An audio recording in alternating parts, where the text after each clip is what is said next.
Добрый день, дорогие зрители! Сегодня мы поговорим о том, как сберегать свои деньги в золоте и в национальной валюте. Для многих людей финансовая безопасность является одной из самых важных целей в жизни. Но как правильно сохранить и увеличить свой капитал? Ответ на этот вопрос мы и попытаемся найти в этом выпуске. Сохранение и увеличение капитала – один из главных вопросов, которым задаются все, кто стремится к финансовой независимости. Существует множество способов сбережения денег, и мы сегодня рассмотрим два из них – сбережения в золоте и в национальной валюте.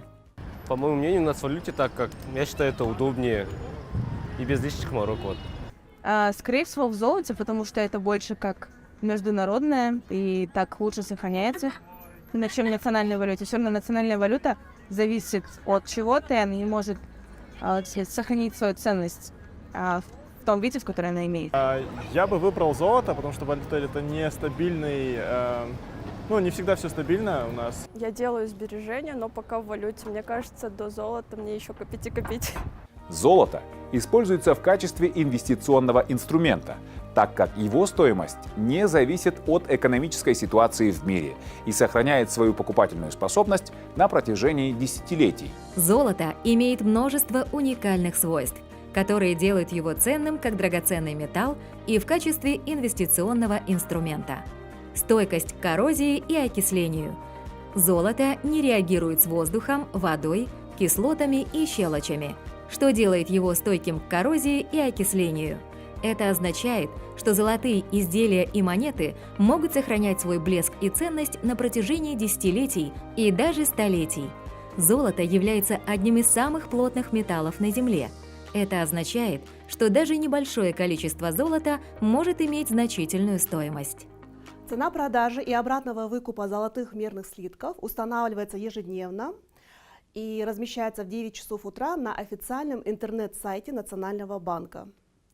Цена продажи одного мерного слитка включает стоимость золота, установленного вечерним фиксингом лондонской биржи драгоценных металлов на предыдущий рабочий день, и стоимости затрат Национального банка, которые Национальный банк понес при изготовлении данного мерного слитка. Инвестиции в золото имеют ряд преимуществ. Защита от инфляции. Золото является одним из немногих активов, который может сохранять свою покупательную способность на протяжении длительного периода времени. Кроме того, в периоды высокой инфляции цена на золото может расти значительно быстрее, чем на другие активы. Высокая ликвидность. Золото – это один из наиболее ликвидных активов, который можно легко продать в любое время и в любом месте мира. Это позволяет быстро конвертировать свои инвестиции в деньги в случае необходимости. Глобальный актив. Золото является глобальным активом, не зависящий от валютных колебаний или экономической ситуации в одной стране. Это позволяет инвесторам распределить свои инвестиции на международном уровне и уменьшить риски, связанные с экономическими колебаниями в одной стране. Коллекционная ценность. Многие приобретают золотые монеты или изделия из золота в качестве коллекционных ценностей. В таком случае стоимость золота может значительно возрастать со временем, особенно для редких или исторически значимых экземпляров. 7 мая 2015 года Национальный банк начал реализацию золотых слитков с правом их обратного выкупа. Это очень хороший метод инвестирования в долгосрочной перспективе. Но стоит помнить, что золотые мерные слитки требуют особо бережного отношения. Если на его поверхности появятся царапины и отпечатки пальцев, он сразу теряет ценность. Потом его можно продать только по цене лома, то есть гораздо ниже стоимости драгоценного металла. Поэтому Нацбанк помещает слитки в футляры или защищенную упаковку. Золотые мерные слитки являются банковским продуктом, который позволяет разделить риски при накоплении свободных денежных средств от нестабильной валютной ситуации. Таким образом, население могут свободные денежные средства вложить в золотые мерные слитки. И еще одним видом выгодных инвестиций являются инвестиции в национальной валюте. Такие инвестиции имеют ряд преимуществ. Многие банки предлагают высокие процентные ставки на депозиты в национальной валюте. Также инвестирование в национальную валюту может быть особенно привлекательным для инвесторов, которые не хотят подвергать свои инвестиции риску курсовых колебаний. Депозит – один из способов получения прибыли от размещения в банке финансовых активов. За пользование вашими деньгами банк платит вам проценты. Банковские вклады являются самым простым и популярным способом вложения свободного капитала в Кыргызстане. До открытия депозита вам следует спланировать свои будущие доходы и расходы, так как при досрочном снятии денег с банковского депозита в большинстве случаев вы можете потерять некоторую часть начисленных процентов. Размер дохода зависит и от срока, и от суммы депозита. Чем больше срок и сумма, тем выше процентные ставки по депозиту. Если вы открываете депозит в национальной валюте, банки предлагают вам более выгодные процентные ставки. Также в нацвалюте доступны более долгие сроки вкладов.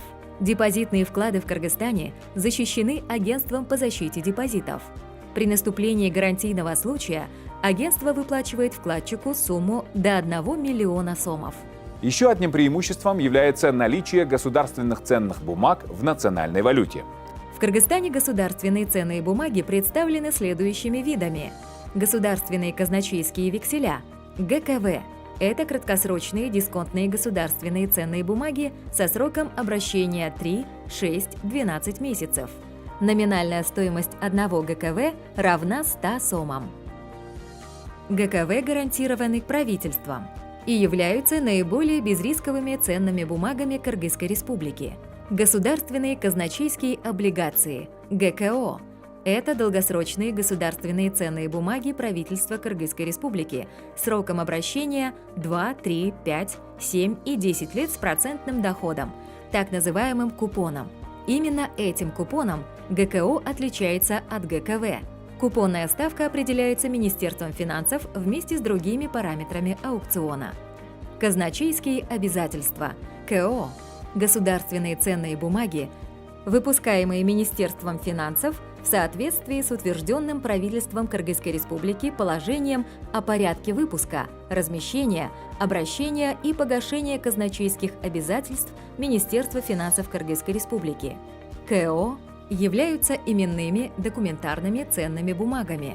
Ноты Национального банка – это краткосрочные ценные бумаги, которые выпускаются Национальным банком в безбумажной форме и используются в качестве инструмента денежно-кредитной политики для регулирования денежной массы в обращении. Номинальная стоимость одной ноты составляет 10 тысяч сом. Размещение нот осуществляется на еженедельных аукционах. В этом выпуске нашей программы мы рассказали вам о преимуществах инвестиций в золото и национальную валюту. Подходите к любым инвестициям с умом. До встречи!